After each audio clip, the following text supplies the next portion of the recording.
Hello friends, आज मैं आपके साथ एक और टॉपिक लेके आया हूँ और टॉपिक का नाम है बैंक्स और कमर्शियल बैंक्स। कमर्शियल बैंक्स या बैंक्स जो हम आम लैंग्वेज में कहते हैं कि बैंक्स क्या है, उसको मैं डिस्कस करूँगा। इस वीडियो में मैं आपके साथ डिस्कस करूँगा कि मीनिंग एंड डेफिनेशन क्या है कमर्शियल बैंक्स की या बैंक्स की। तो ये एक मैं नई सीरीज़ शुरू कर रहा हूँ जो है बैंकिंग एंड इंश्योरेंस, उसकी वीडियोस हैं। ये आप कहीं और भी इस्तेमाल कर सकते हैं जहाँ पे आपका रेलिवेंट टॉपिक है। तो शुरू करने से पहले बता दूं कि इस टॉपिक से रिलेटेड सारे टॉपिक्स के लिंक्स आपको इस वीडियो के डिस्क्रिप्शन में मिल जाएंगे। और अगर ये वीडियो आप AI वॉइस में सुन रहे हैं जिसमें लैंग्वेज चेंज हो जाती है ऑटोमेटिकली, तो आप वीडियो की सेटिंग्स में जाके मेरी ओरिजिनल वॉइस भी सुन सकते हैं। चलिए शुरू करते हैं।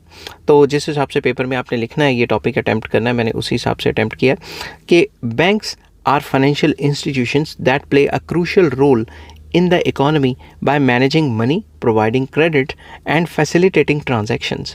तो जो बैंक्स होते हैं वो फाइनेंशियल इंस्टीट्यूशन होते हैं जो काफ़ी इंपॉर्टेंट रोल प्ले करते हैं इकोनॉमी में। वो आपके पैसे को मैनेज करते हैं, पैसे को संभालते हैं, लोन्स प्रोवाइड करवाते हैं और ट्रांजैक्शंस की फैसिलिटी देते हैं। They act as a intermediary या इंटरमीडियरीज मतलब बिचौले आ जाते हैं between the savers and borrowers, ensuring the smooth flow of funds in the financial system. वो एक टाइप के बिचौले हैं आपके बीच में। मान लो आप पर्सन ए हो और ये बीच में बैंक आ गया और पर्सन जेड को लोन्स चाहिए, तो आप अपना पैसा बैंक में जमा करा रहे हो और बैंक इसको क्या दे रहा है, लोन्स दे रहा है। आपकी तो सेविंग्स है, तो आपकी सेविंग्स किसी और को लोन्स में दे रहा है, इससे रेट ऑफ इंटरेस्ट ले रहा है और आपको भी रेट ऑफ इंटरेस्ट दे रहा है। और जो वो रेट ऑफ इंटरेस्ट बचा पा रहा है, जिसको नेट इंटरेस्ट मार्जिन कहते हैं, वो उसका प्रॉफिट। समझ की बात? तो बैंक एक टाइप का बिचौलिया है जो बेसिकली आपसे पैसे लेके किसी और को पैसे दे रहा है और ये स्मूथ फ्लो ऑफ फंड्स चलाता जा रहा है। Banks also support economic growth by mobilizing savings, offering loans and enabling investments. Basically bank support करते हैं इकोनॉमिक ग्रोथ को। कैसे? आपकी सेविंग्स को मोबिलाइज करते हैं, उसे घुमा घुमू के जिसको चाहिए पैसे उसको पहुंचाते हैं लोन्स के फॉर्म में, और वो बंदे जिनको पैसे चाहिए वो आगे फर्दर इन्वेस्टमेंट्स करते हैं।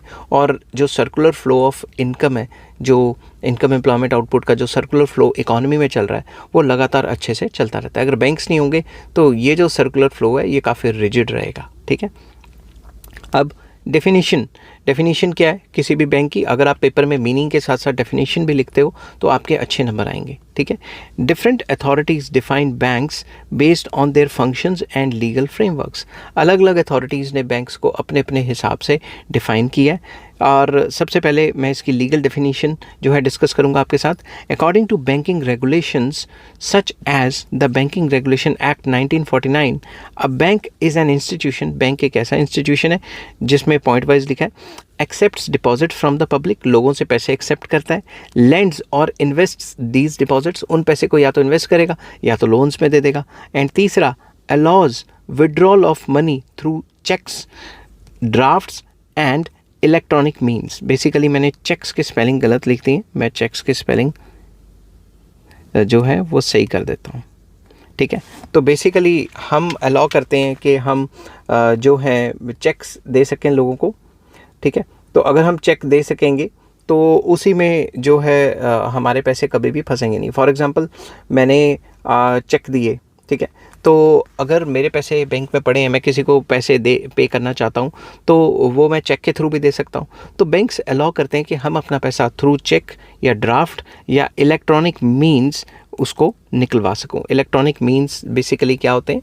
इलेक्ट्रॉनिक मीन्स जैसे UPI पेमेंट कर दी या नेट बैंकिंग कर दी वगैरह वगैरह। समझ की बात? तो उसके बाद ये जो मैंने चेक्स लिखा था, ये काफ़ी स्पीड में कई बार लिखता हूँ, तो स्पीड में अगर कोई बुला ले या कोई मान लो कोई मैच देख रहा हूँ तो वो कभी कभी स्पीड में हो जाता है। ठीक है, अब मैं इसकी इकोनॉमिक डेफिनेशन आपके साथ डिस्कस करूँगा। Economist define a bank as a financial intermediary. Economist कहते हैं कि भाई बैंक तो एक फाइनेंशियल इंटरमीडियरी है जो कि क्या करता है? पहला, collects idle funds from the depositors. जो फंड्स हमारे पास फालतू पड़े रहते हैं वो हम बैंकों में जमा कराते हैं, तो बैंक कलेक्ट करता है उन आइडल फंड्स को, channels them to the borrowers for productive use, के उन्हीं पैसे को घुमा के प्रोडक्टिव यूज़ के लिए दे देता है। Provides payments and settlement services, तो जो भी हमने पेमेंट्स वगैरह करनी होती हैं, चेक देना होता है, उसको सेटल वगैरह करता है। ठीक है, तो 3 मेन काम करता है। फिर आ जाती है फंक्शनल डेफिनेशन। फंक्शनल मतलब काम के related. From a functional perspective, banks perform की रोल्स, बैंक्स के कई की रोल्स हैं। वो कौन कौन से रोल्स हैं वो इस डेफिनेशन में आपके साथ डिस्कस किए हैं। सबसे पहला, accepting deposits, that is savings, current account deposits या फिक्स डिपॉजिट्स को एक्सेप्ट करना।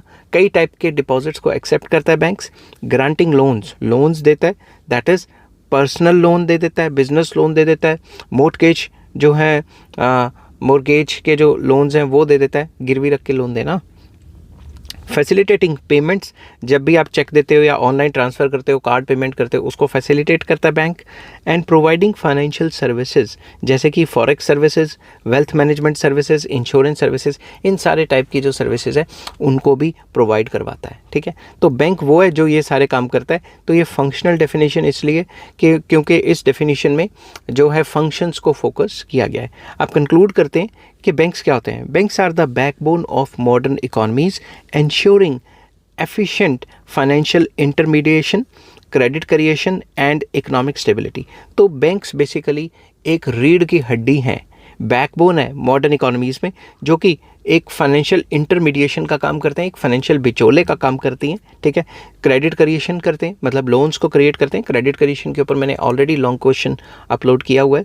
एंड इकोनॉमिक स्टेबिलिटी, के देश में, कंट्री में इकोनॉमिक स्टेबिलिटी को प्रमोट करते हैं। Their definitions vary based on legal, economic and functional perspectives, but their core purpose remains same, that is to manage money effectively for individuals, businesses and governments। उनकी जो definitions हैं वो अलग अलग हो सकती हैं, मगर सारी definitions में 3-4 बातें तो कॉमन ही हैं, जैसे इंडिविजुअल्स का पैसा मैनेज करना, बिजनेसेस का पैसा मैनेज करना और गवर्नमेंट्स का पैसा मैनेज करना, और एक बंदे से सेविंग लेके दूसरे बंदे को पैसे देना ताकि पैसा सर्कुलेट होता रहे। आई होप ये वीडियो आपको पसंद आई होगी।